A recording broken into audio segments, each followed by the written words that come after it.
What's up, guys, and welcome to our MMA breakdown. We're going to be looking at UFC Fight Night between Evloev and Murphy on UFC. It's going to be on Saturday, and I'm joined by James Duccio. We're going to get into it in a second and give you our best bet. We hit last week, hit big on our best bet. We're going to try and do it again and keep the momentum going, and we'll get into it right after this. The most advanced sports news and nugget aggregator has arrived. SportNuggets.com is here to help you dominate with unbeatable intel, fantasy, daily fantasy, betting, or flooding the zone with news and nuggets to crush your competition. Our cutting-edge AI delivers instant analysis on player nuggets from the most trusted sources, articles, podcasts, videos. We leave no stone unturned. We mine every word for nuggets on every player, stars, backups, even practice squad sleepers. Our smart filtering lets you cut through the deluge and zero in on specific players, teams, games, or positions. Sort by trending or injury nuggets to find leads to uncover hidden gems. Premium access to expert breakdowns, gaming tips, and analysis that turn nuggets into wins. And if we miss a nugget, our members can jump in to fill the gap. The most commented, liked, or favorited submissions get a boost in our engagement rankings, helping fellow prospectors discover the real goal. Mine the edge. Dominate the game. Join the beta now and start mining before your rivals do. What's up, guys? Simon Edwards at PumaCom here with Heat Seeker Sports / Sport Nuggets. As you saw in that promo at the top, we run another site called sportnuggets.com. And currently we're getting ready to launch our MLB news feed. So all you fantasy players and all your bettors and DFS players out there who are looking for real-time MLB news from a variety of sources, all streamed in one place, you can check out sportnuggets.com, and we'll have that MLB feed up very soon to help you out with all your gaming needs. In the meantime, we're going to be breaking down the fight for Saturday, March 21st. We're looking at UFC Fight Night. We got Movsar Evloev versus Lerone Murphy, and this is going to be a pretty good fight. James was talking about it before the show as one of the more exciting fights that we've seen in a while on a fight night. So we'll get into that in a second. Last week, we hit big with our best bet. We ended up with a, first round knockout, which we projected. We had Vachejos with the win over Emmett. That was plus 500. So if you made that bet, you ended up winning five times your money. James, why don't you talk about that fight a little bit? Make sure to hit that like button. That helps us out with growing this show. We want to continue doing these, and we're trying to build our audience up here. James is a black belt Brazilian Jiu-Jitsu expert. He's been great with breaking down these fights over the past couple weeks, and he's got his own training videos that he puts up. James, talk about the name of that site, and then get into that breakdown from last week. Well, listen, forget about me for a second. Let's go to this. Emmett got knocked out in the first round like we said he would because he wasn't able to get it against the cage. When you give a striker space and you give him the center of the cage, that is where they're dangerous. And we called it. We nailed it. People hopefully made money on it. That leads us into tomorrow's fight, Movsar versus Murphy.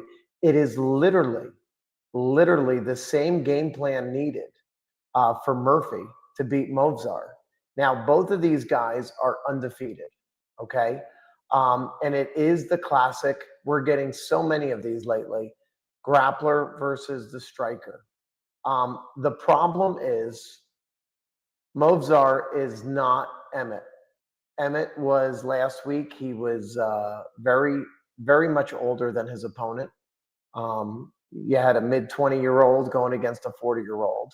You had somebody on the latter part of their career.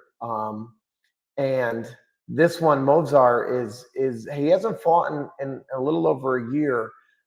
So you might have people thinking ring rust, but with grappling, the ring rust is less of a concern as it is with a striker. The striker relies on a lot more timing and distance management for knockouts than Movsar will need to. I'm going to say it early in the podcast. Movsar is probably going to win by a clear decision. He is obviously a wrestler. He is not a guy that does one shot, boom, you're down on the ground. This is a guy that likes to put pressure on you. You're going to notice that there's a lot of similarities to the Dagestanians in this guy. He's got a very similar style to Habib, but obviously not as good, not as good as Habib. He's looking to get it against the cage. He's looking to take you down with chain wrestling.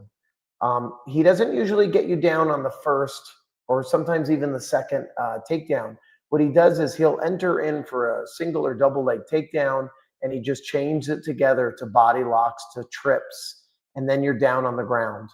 Once you're down on the ground, Movsar isn't known for submitting people. He is known for holding top position with a lot of pressure. He is known for ground and pound, but not to the point where he finishes you. He doesn't finish people that much. He doesn't look for the submission, and he doesn't take unnecessary risks. When you strike somebody on the ground, every time you go to punch, you're actually releasing some sort of control. That's why you will see high-level grapplers, especially like Damian Maia, very little ground and pound because they didn't want to sacrifice positional control. That's what I'm predicting Movsar is going to do. So now we look at Murphy. Obviously, we know Murphy's got to keep it separated. He needs to stay in the center of the octagon, and he needs that distance to throw his strikes. He's got knockout power, and his ability to knock people out has been improving, right? He's evolving as a fighter.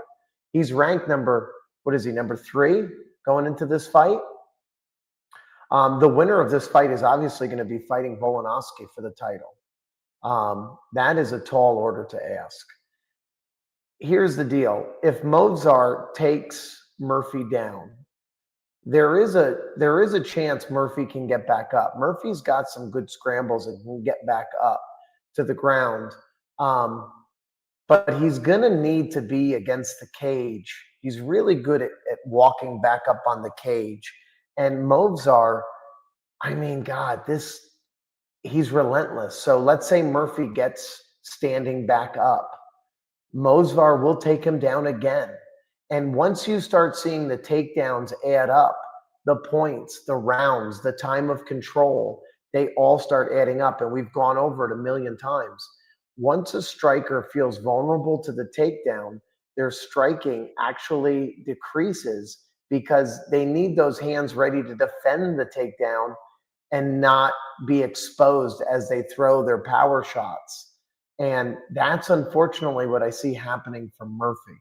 So if Murphy's going to win, it's going to be an early knockout. First round, maybe early second round. But expect Murphy to kind of be feeling this out. Movsar, it's been over a year, so expect this guy to be kind of feeling things out unless either one of them realize I got to do it fast. And that's a possibility, right? Movsar just puts the pressure in, gets him against the cage, chain wrestles him down to the ground, controls him, and then he feels the rhythm. Murphy starts mentally breaking. Or Murphy realizes, I got to keep my distance control. I got to keep my center of the octagon control. I got to stay away from the fence. And I'm going to catch him coming in, or I can defend the first takedown and create separation. You can't chain wrestle if there's separation. I do see that being highly unlikely, though, for Murphy. You know, I think we need to get a little bit into the narrative side of this fight as well. We got Murphy, who's fighting out of London. He's from Manchester, so it's basically like a home crowd for him, a home country for him, going against Evloev, who's Russian. So we're talking about, like a Russian coming into the UK, fighting Murphy in his home country. Like you said, like the guy hasn't fought in a year, and we've got Murphy, who's coming off of coming off of performance of the night against Aaron Pico. He wasn't like rated or anything, but ranked. Evloev is ranked number 4 currently, and Murphy is currently number 10 ranked in the featherweight. And the winner of this fight actually is going to be the number 1 contender for the featherweight championship. So Yeah. there's a lot at stake. And I think when you kind of analyze this fight, you got to consider that home crowd advantage that Murphy's going to have, but also, the fact that both these guys are, if you look at their records in the UFC, we're looking at Murphy, who's like 9 wins and 1 draw, and then we got Evloev, who is 10 wins, no losses, no draws. He's faced more competition. Like he's beaten the number 3 ranked featherweight. He's beaten the number 4 ranked featherweight, the number 9. So he's beaten 3 top 10s already. And then he faces Murphy, who's a top 10 himself. And, like Murphy's biggest win was against Josh Emmett a few weeks ago, where Emmett was ranked number 10. So, the quality of fighters that Evloev has fought so far have been higher than the quality that Murphy has fought. But like James is saying, we're dealing with a striker versus a grappler. So, it's one of those things where, if he's feeling the energy of that crowd, and, like he gets Evloev, like coming in a little bit rusty off a year off. I mean, obviously they've been training, but he could get in that situation where like he wins a decent amount of his fights by knockout. He could end up knocking him out early, like James says, like he probably needs to do in order to win this fight. Wouldn't you say, James? Yeah, and here's another factor to take in of why it needs to be early.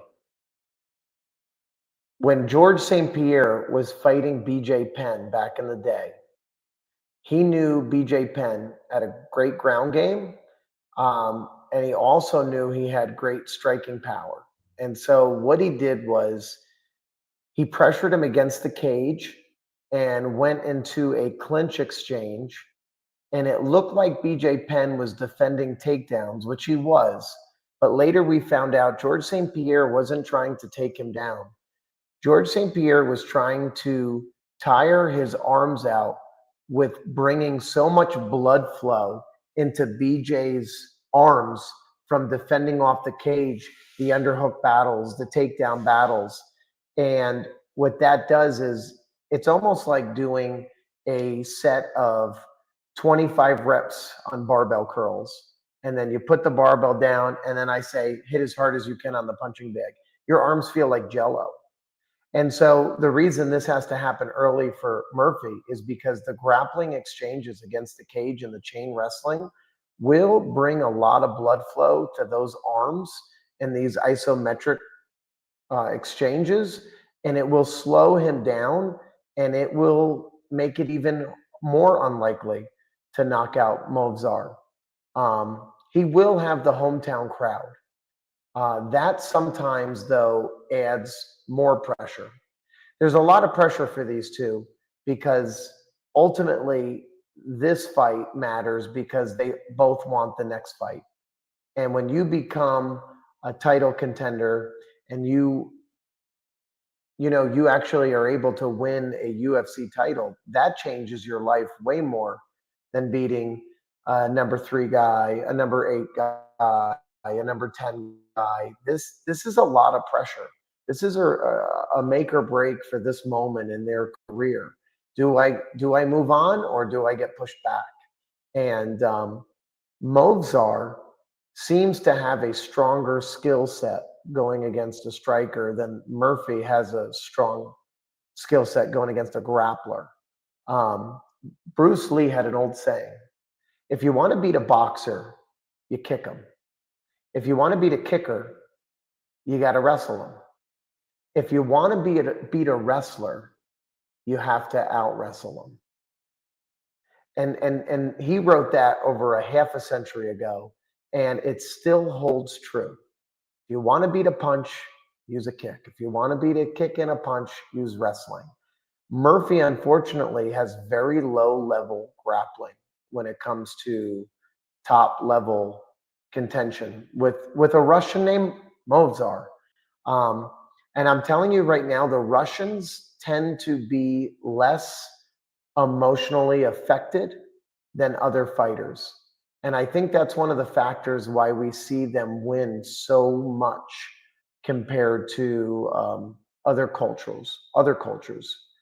These guys are just honed in, they know the goal, and they don't let anything distract them. I really think Movsar is gonna thrive in this environment where Murphy, this is a lot of pressure. This is probably the best fighter you're going to be going against. This is the best grappler you're going to be going against. This is the big career moment, game-changing fight. You're in front of all your fans. You don't want to let them down. That's a lot of pressure. If he starts losing in the very first, that might be enough for him to say, let's go hard, let's go soon, let's go fast. But if there's one takedown in, it's the beginning of the end, in my opinion. The beginning of the end. Because if he scrambles up mentally, he's already like, shit, this guy can take me down. And then when Movsar takes him down again, Movsar does an average of 5 takedowns per 3-round fight. I don't think you're just getting taken down once tonight, my friends. I think it's going to be a handful of times. Yeah, and that is like a good point. The longer this match goes, the more he's going to wear out Murphy.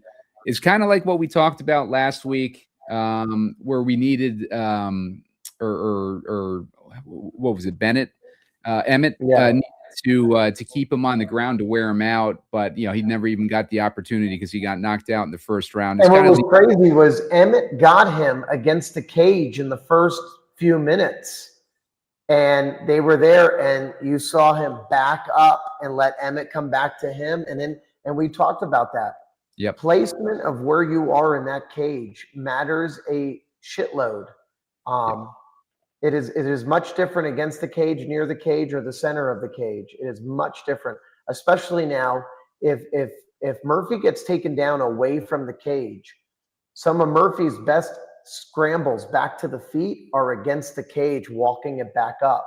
Some of Movsar's best takedowns are chain wrestling and trips against the cage. God, and every time, I don't know if you guys realize this, but if you've ever tried to get back to your feet from a good wrestler, the whole exchange from being taken down to getting back to your feet is exhausting. And to have the wrestler without hesitation start that series over again, you start losing hope. And Movsar has the ability to control him on the ground to the level of almost to the level of how Oliveira did with Max Holloway. Right, that was 21 out of 25 minutes of control time. And that's what Movsar is known for. Takedowns and control time. That's his way to victory. Not the ground and pound, not the submissions, not the knockout. That's a lot easier to pull off against a striker than Murphy keeping that distance and getting an early knockout. One of the interesting things about him too is 100% of his wins in the UFC have come by decision. Yeah, and that's 9 fights. So he's not a risk taker. Right? That shows you right there. He wants the win. He wants the control. He wants the safe play. Now, this is where that could backfire. That means the first round, he might take a minute to make sure he has a good read before he enters in. If you're outside the distance of the striker where they can't reach you, we call that green zone. But when you're coming in for the takedown, if you've already connected to them, they can't really hit you good because there's not enough distance. So we call that green zone. But that in between, that coming in between, That's where the red zone and the danger is. And so it's going to be up to Murphy to not only time it, not only to distance manage it, but it's got to be up to Murphy to have the balls enough to say, hey, if I play my usual game, there's a high chance I'm losing. If I go out there and throw to knock him out early, you might just catch Movsar playing it safe early, getting a read. That's why I think if Murphy is going to win by a knockout, I mean, let's be honest, unless there's a fluke, that's really his only way of winning. A TKO or a KO early. It would be early. Why Movsar is feeling out and getting the rhythm and getting the tempo. Is this guy trying to kick me, knee me, punch me, elbow? What are his combos? What's his footwork? What's his distance? That takes a minute. And another thing is Movsar's been out for a minute, which would make him hesitate a little more. And so I'm curious to see when you're out a minute, it plays with your head sometimes. You wonder, do I still have the game? Can I keep up with the current competition that has been competing? How often has Murphy competed in the last year and a half? The last year and a half, looking at him right now, let's see, 2026, we had, well, that's this one. 25, so he had had 6 fights in just under, in about 2 years. Yeah, something like that. Yeah, so he's had 6 fights. He's in a rhythm. Yeah. One thing that's interesting, another thing that's interesting with Murphy, he's had 6 of his wins come off of decisions, like 6 out of 9. He's had 3 knockouts and 6 decisions. So both these guys end up going, the full distance in the majority of their fights. Yeah, and it just goes to show, like, Murphy really can only finish one strong way. And same thing with Movsar. They're which makes them very predictable. If Murphy can't get the knockout, he kind of uses that range and peppers them and scores and gets a nice amount of strikes. You would need Murphy to win a decision. Murphy would need to do incredible damage on Movsar. I just don't see that much damage coming often enough when Movsar is going to take you down and control you for most of the fight in a sensible, risk-averse way. Yeah, if we're looking at the comparison of these guys, like I said, like the majority of their fights have been decisions, but we're looking at a grappler, who wins a majority of his fights by decisions, which isn't like unexpected. If we're talking about a striker that's winning, like 6 out of 9 fights by decision, what does that tell you about his power, James, and his ability to potentially even have a hope of knocking him out? Well, if he was striking against a grappler that has shitty striking, it's a clear win. But his striking isn't so separating like somebody like the Style Bender or Piera, right? Like these guys have striking that's world class. Movsar doesn't really throw sloppy. Movsar doesn't really throw that loopy. He is pretty solid with his striking because he knows he just has to be able to stay safe until he gets into his world, and he takes it seriously. So that's going to be the problem. Can Murphy break a solid striking grappler who's not looking to knock out? When you're looking to knock out, you have to open up more. If we're taking boxing, for example, and I'm just here, right, and the gloves are covering half my face, and I'm right here, my pants are pulled up to my nipples, and you can't hit below, right? The classic boxing thing. It's really hard to get into them. But as soon as they open to throw, any kind of throw, it is solid as they are in defense. The more power you're throwing, the more intention to finish your opponent. If you notice, nobody looks like how they look on pads when they're training. It gets wide and open. And when you get wide and open, that's when you can be countered with a strike. And that's what Murphy would love to do. But when you get wide and open, that's when a wrestler times their takedown perfect. So we're going to see two things happen here. Murphy is going to have a hard time getting through the solidified defense of Movsar, because Movsar doesn't have to expose himself with the strikes. He just has to stay defensive and time the takedown. So will Murphy stay super, super tight and keep the distance? If he stays super, super tight, keeps the distance, and doesn't open up hard strikes, I don't see him stopping Movsar from putting on the pressure. When Khabib fought anybody, everybody knew Khabib didn't really have good striking. Islam has I'd say 75% of Khabib's wrestling, but he's got unbelievable striking, and his kicks and his knees. I mean, that's how he submitted Oliveira. He caught him striking up top.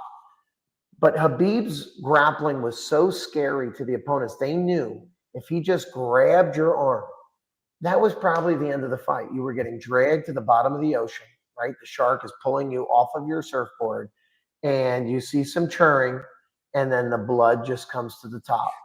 The blood comes to the top.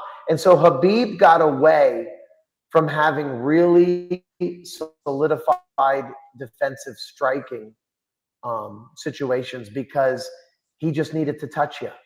And nobody with their right mind had enough confidence to throw and try to knock them out as they're about to get mauled. It's just human nature. You start to save yourself. I kind of see this playing like this. I think Murphy doesn't have strong enough striking against a solid wrestler. This will be the best wrestler Murphy's gone against. So tell me that's not playing in his head as he's walking out to the cage with his mother in the front row, right? Saying this was a stupid sport for you to join, and he's trying to prove her wrong. And his friends and family and, are there. And now he's looking across at this Russian monster. The other interesting thing, even though Murphy is classified more as a striker, if you look at the comparison of the significant strikes landed per minute, we're looking at 3.99 for Evloev, and we're looking at 4.48 for Murphy. So it's not that far off for strikes landed. So even with a guy who's classified more as a striker, with well, you got to also remember that significant strikes also count on the ground. Right. So one of them, most of their significant strikes are standing. The other one's on the ground. But you're right, they are fairly close, and that goes to show that Movsar is very conservative on the ground. He's not looking to finish usually. He's not looking to lose control. He wants the distance. And Murphy, the longer it goes, the less of a chance. Right. Yeah. So when you get hit standing up, your head can ricochet back a little. When you get hit on the ground, your head has nowhere to go. So the impact and the damage to the head oftentimes is a lot more. So if we were talking significant strike damage, I would lean towards Movsar's ground and pound shots, even though they're few and far between. Probably going to do a lot more damage than Murphy, who is going to be trying to strike off of pressure and worried about takedowns. All right, so now we're looking at the bets. Yeah, so you can see I left it up from last week. I just came into it today. This is the first time I'm looking at it since last week. We had Vachejos won in that first round by knockout, just like we were projecting. As you see, if you bet $100 on that, you would have won 600. This week, let's get rid of that.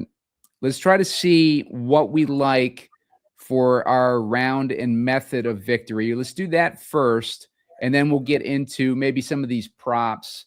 James likes, wants to look at some of these props as potential ways to go this week. But let's check out where we think we're looking at for the round and method of victory. If it was going to be Evloev, God, why can I say that name? Evloev, where do we think? Because you weren't born in Russia. So we think that would go the distance. To go to the distance is basically like the chalk here. It's minus 275. So any round where he wins by not going to a full decision is plus 3,000 at a minimum. So, James, do you think there's any chance that he would not go the distance in this and perhaps like win, before they go to decision in this bout?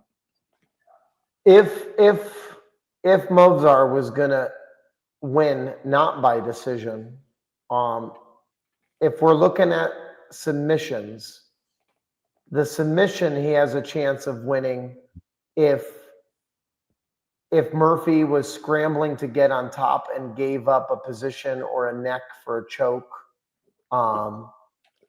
because he's going to be desperate to get up. And it might only take a few times for Movsar to figure out, oh God, this guy's exposing his back and his neck every time he's trying to get up. It's really hard to get up and not have your chin and head follow, right? Where the head goes, the body goes, right? So if you're trying to go up, a lot of times his head goes up. So, Murphy's really good at getting up off of the cage. So I think he's probably prepared for that.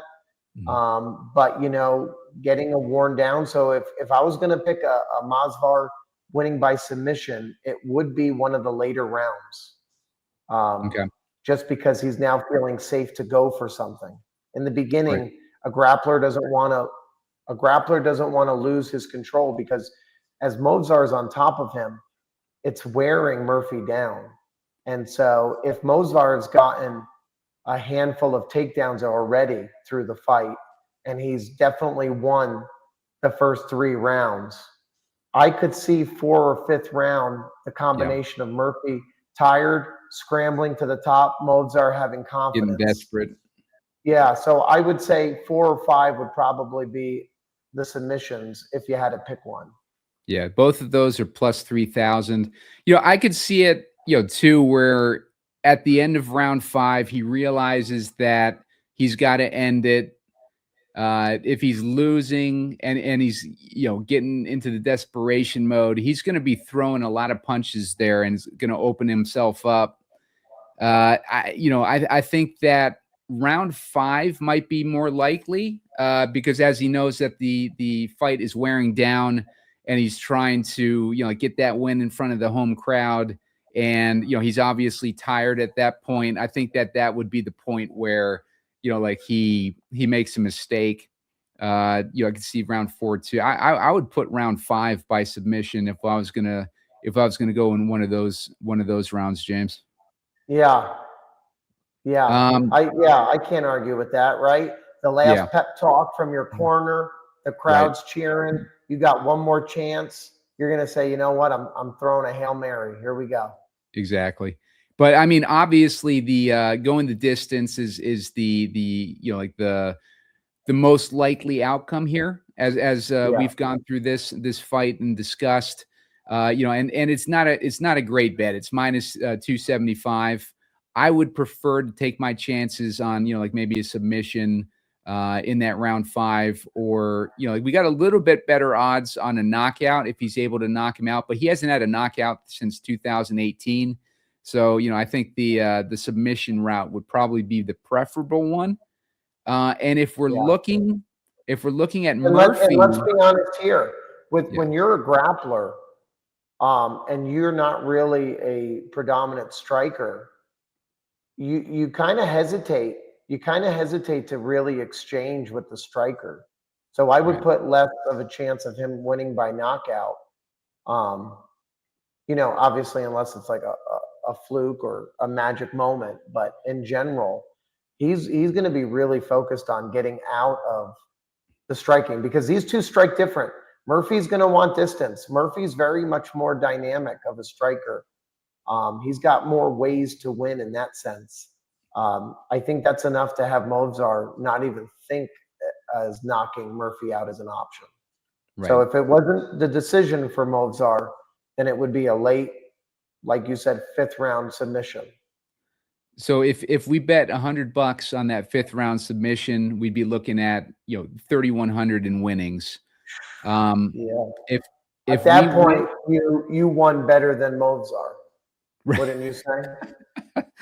If we bet 100 on that, like minus 275 going the distance, you would win 136. So you're putting $100 at risk to win $36 profit. Yeah.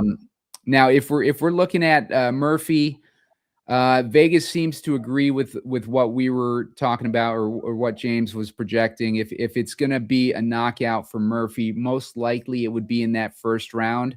And you can see the odds kind of point in that direction too. I'm using DraftKings for odds, by the way.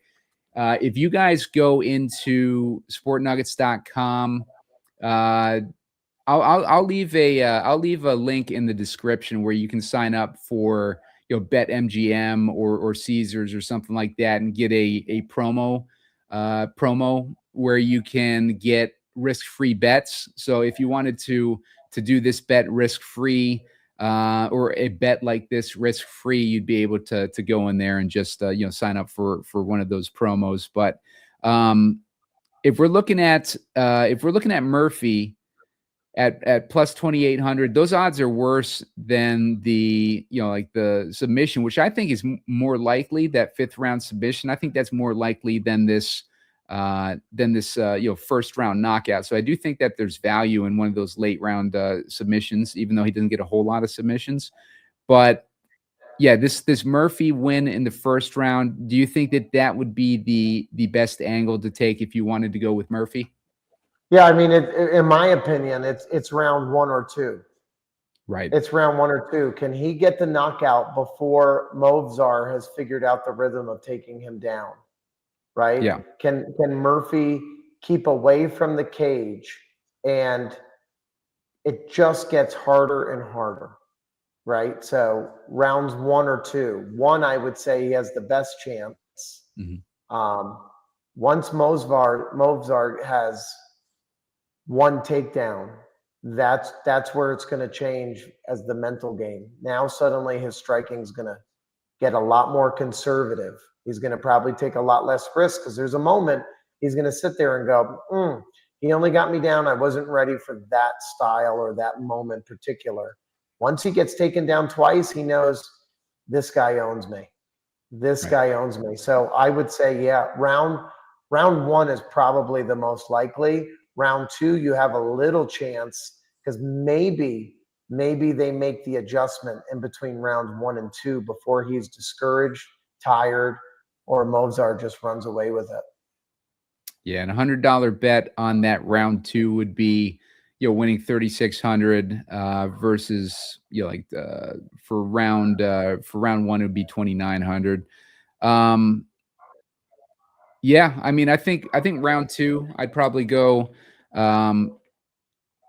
round 2 just because of the better value there, like plus 3,500 versus plus 2,800. And if we're on the fence, and who knows, these two, there's a chance these two really feel each other out the first, right? Right. We both saw that they both have a reason to play conservative with a low level of risk. So the 1st round and a lot of high level fights, that a lot on the line. I mean, this is a chance to win a title and fight Volkanovski. So I could see the round 2 being the knockout, just trying to find the rhythm against Movsar and see what kind of entries he's going to try. So another bet that James wanted to discuss here was takedowns landed. And yeah, I think there's a chance he's getting 5 takedowns this match. 5 takedowns? I think there's a good chance he's getting 5 takedowns because he gets 5 takedowns in 3-round fights all the time. Yeah. Well, the lowest option that they're giving us looks like 8. 8 takedowns they are expecting. Yeah. Yeah. Wow. Yeah, and that's that plus crazy? 100. So there's not even like value there. Like if you took 8. Yeah. Yeah. What about control time? Let's see, control time.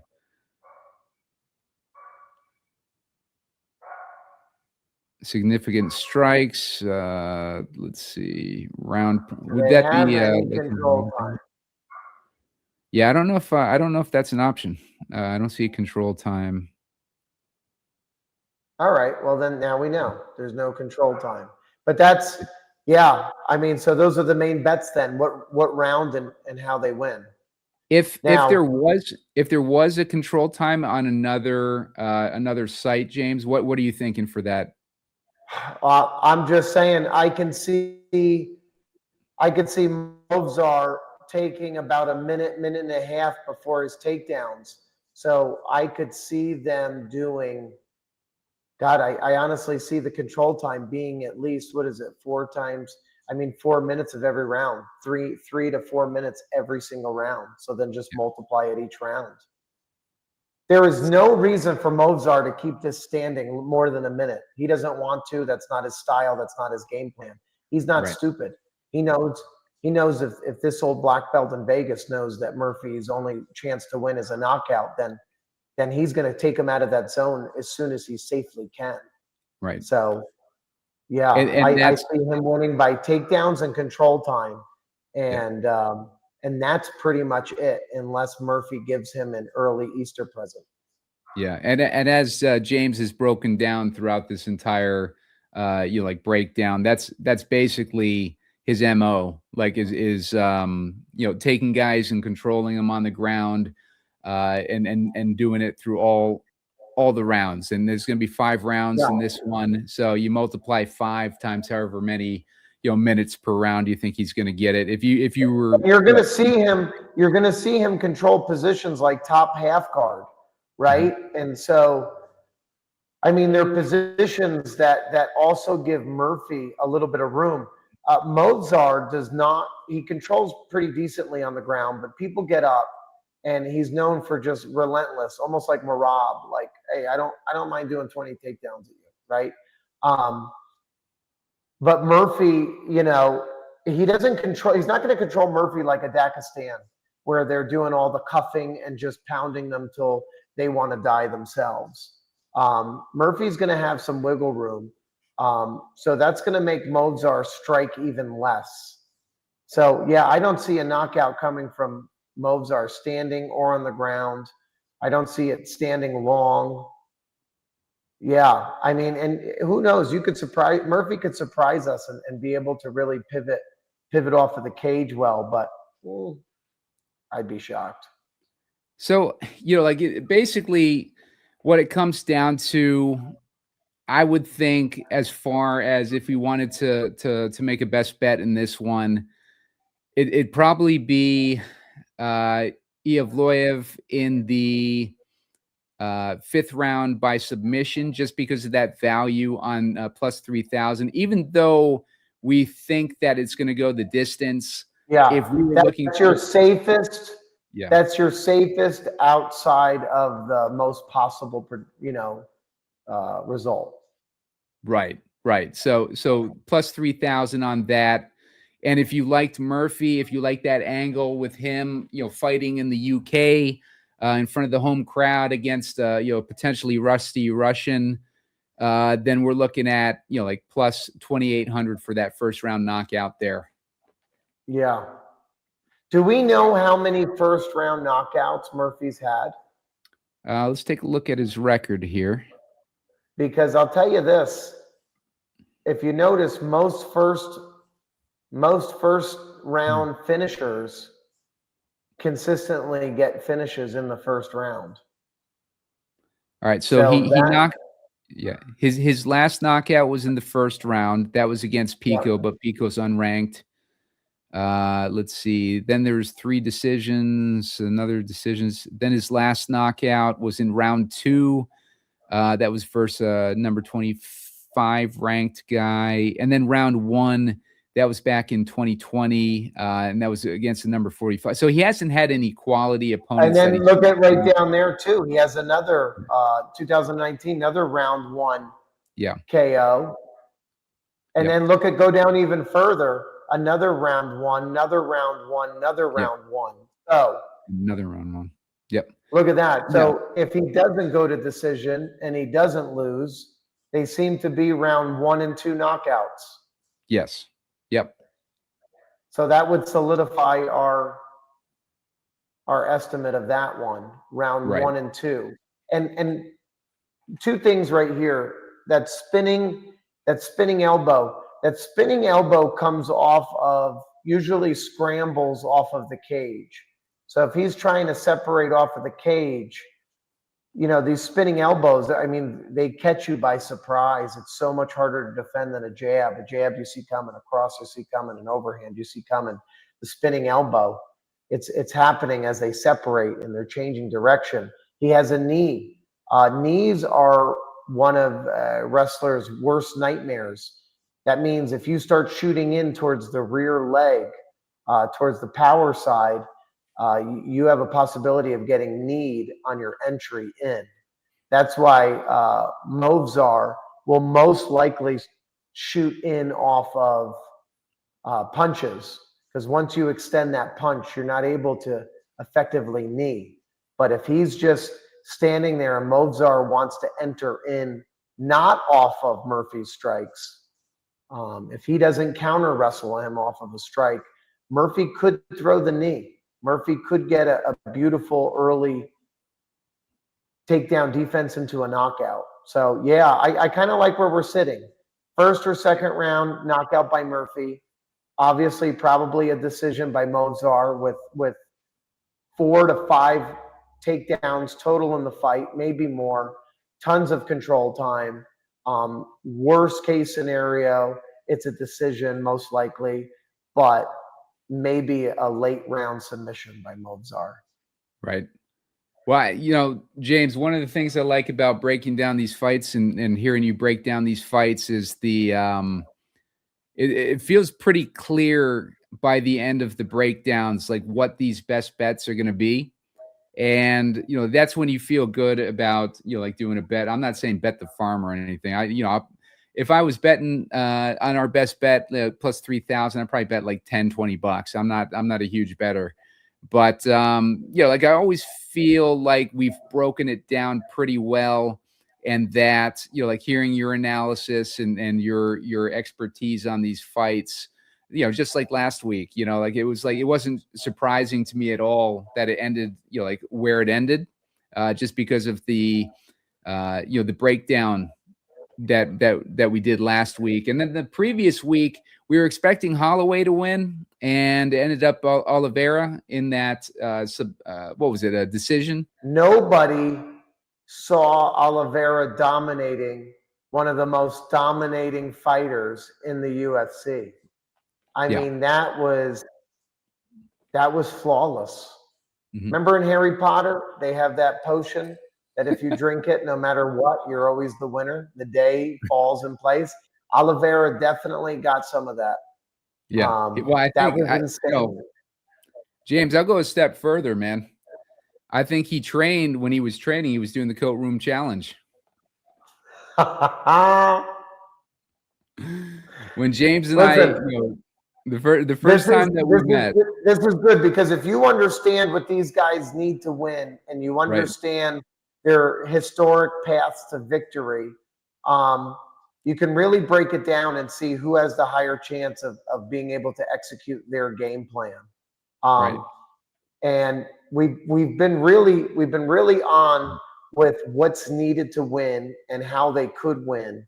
But there's some magical moments, and Oliveira, man, he showed up. It was like the only other thing that surprised me that much was when, one of them was when Holly Holm knocked out Ronda Rousey.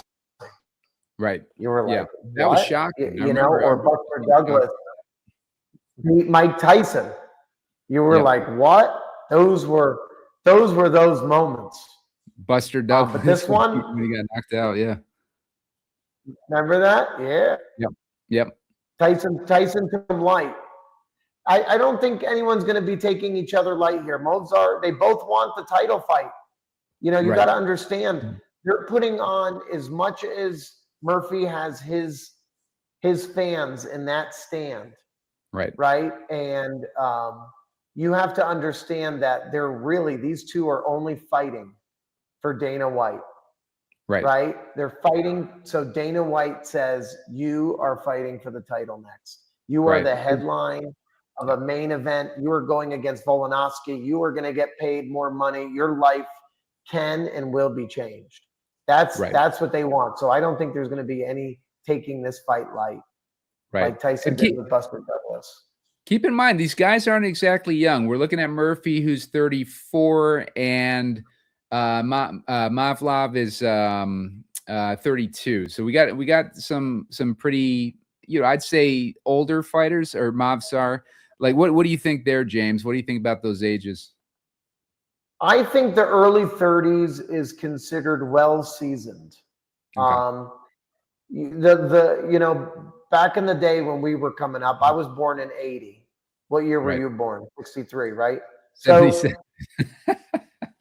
when we were coming up, it was always believed that you peaked. Believe it or not, people back in the day used to believe that your athletic potential peaked in high school and college. Right. And then if you were one of the elites that made it to the professional sports, that you peaked in your early 20s. But what we have noticed with science and time is that you are still a baby, right? Your brain hasn't stopped developing until 26, they're saying now. And so you're seeing Randy Couture was one of the first ones to come in at the age of 40 and win the heavyweight belt. UFC champions well in their 30s consistently in the UFC. In boxing. Yeah, so 30s, early 30s is you're peaking. You're peaking with your athletic ability and your knowledge. Once you start hitting late 30s, it starts changing. There's the decline, but it also depends on the wear and tear. How many shots you guys have seen? How many shots did you take in the head, right? Chuck Liddell, I mean, the amount of knockouts he took at the end of his career, I think he got knocked out like 6 times in a row. BJ Penn lost, 6, 7 fights, a handful by knockout. Diego Sanchez, his defense has never been a priority. He takes a beating. There's a big difference between wear and tear of like a Diego Sanchez and then someone like George St. Pierre that had unbelievable defense and timing with wrestling. You look at Floyd Mayweather. Guy went 50 fights and has almost no damage. That's why he's able to still do what he does. So these guys are still well seasoned. I don't think age is a factor at this point. And you can tell because these are the two that are moving up to fight the champion. They wouldn't be moving in this direction with the rankings if age was the issue at this point. Right. James, when's the next big pay-per-view? Big pay-per-view that we got for UFC, do you know? Well, the next really big one that everyone's talking about is Poirier versus Gaethje on the White House card. White House, yeah. That's the next big one. And that is one where your last question is going to take account for. Gaethje is just about done with his career. He's still going strong. But if you want to talk about his last fight with Patty, that was a fight. There was knees to the groin. There was eye gouges. There were heads being rocked. It was insane. Gaethje fights like that. Gaethje, when he was going against Max Holloway, got knocked out when Holloway called him to the center of the cage. Gaethje is someone who has a lot more wear and tear than Poirier. So we'll get into that one as we get closer. But for this match, it's not going to be an age. For the Gaethje match, hey, Gaethje wants to go out for a bang. He's got nothing to lose. This guy has had a great career. He's got a solid fighting style that this guy was an underdog like 11 or 12 times in a row. And he's won like 9 out of the 11 as an underdog. So here I am. I've already put him in the underdog status months ahead of time. If someone's going to prove an underdog status wrong, it would be Gagey. But then once you tell me he's fighting Poirier, not really. Poirier is like a European assassin. He's like the modern day John Wick, just with a sexier accent. Right. Well, right on. All right, guys, watching, like, make sure to hit that like button. That helps us out with growing this show. We want to continue doing these, and we're trying to build our audience up here. As we get more and more into these, we'll probably start to get higher viewerships as we get closer to these bigger fights. Like we got that Rousey Carano fight coming up, and then of course we got that White House card. Supposedly a disappointing card, but this still be fun to break Highly down. disappointing. Highly disappointing. This is when you went downstairs on Christmas morning and you found out your parents fell asleep on the couch on Christmas Eve, and there's nothing. There's absolutely nothing. What fight do you think would have changed that opinion, James? I would say that it's less about the actual fight and more about the actual fighters. Right. We're coming to a 250-year American celebration, and it's on the White House. This will probably never happen again, right? Trump is one of the guys that enabled the UFC to actually keep going. When Dana White and the Fertitta brothers had nowhere to put on the fight, it was illegal almost everywhere. Trump's like, come to the Taj Mahal. You've got my space, right? So he gets more cheers than any fighter when he walks out to the cage. So he is the biggest UFC advocate and fan. So this is an opportunity that everybody was looking forward to. Then you find out it's not even in July, it's in June. What? Okay, I'm sure logistic issues. But then the people we wanted on the card were not on the card. We wanted Conor McGregor. We wanted Islam. We wanted John Jones. In defense of Dana White, Conor and John Jones have probably been the most unreliable people to have on the card, whether it's legal problems, drug testing problems, injury problems, whatever it is. It's hard to find two fighters that aren't John Jones and Conor McGregor that are so flaky. And if he's going to invest all this money, time, and hype, I mean, they were negotiating, but Dana kept saying in his head, he goes, I never thought it would be John Jones. And that I would say is the biggest disappointment. And now you have this Netflix card where Diaz is on it, Ngannou is on it, Ronda Rousey is on it. Suddenly, the Paul brothers are putting on this Netflix special that has fights that are more exciting, and we're almost like, who gives a shit about their opponents? Right? You want to see these greats fight. But that's the difference too between a prize fighting style like on Netflix versus an organization that's kind of trying to find the best in the division. Right. That's trying to keep it like a pure pure athleticism, pure like meritocracy type of system where they're they're trying to get the highest ranked guys their title shots and everything like that over the entertainment factor. So James, why don't you talk a little bit about where they can find you and what you got? Come to my Instagram, Screw Being Average on Instagram. Hop on over. We show some cool techniques. We do some breakdowns and highlights from fights. It's a fun way to just kind of expand your knowledge in your game and jiu-jitsu and a little MMA. But I look forward to breaking down the next fight. Yeah, and check us out over on sportnuggets.com. Like I said, we got that MLB news feed coming up soon. We're still doing premium. We do, like core plays for NBA. We do it. We're going to be doing it for MLB. We do it for MMA, PGA, the whole thing. We're trying to cover as many sports as we can with core plays for your DFS lineup. So make sure to subscribe over on sportnuggets.com to our premium service. and join us over there. Our Discord, we got a lot of cool people in the Discord that are always helping each other out, giving each other picks, suggestions, and everything like that. Spread a Stare, you know him from a lot of my content. He's providing core plays along with our friend Sick Hemi over there in the Discord. So make sure to go over there and check it out. It's not very expensive to sign up for a subscription. And we got NFL. We're going to start doing best ball content here very shortly. Once the dust settles on this free agency and we start to get a better idea where these teams are going to be targeting in the draft. So should be some fun stuff there. And check out James, of course, over on Instagram. Hit that like button, hit subscribe over on YouTube, and we will see you guys next week.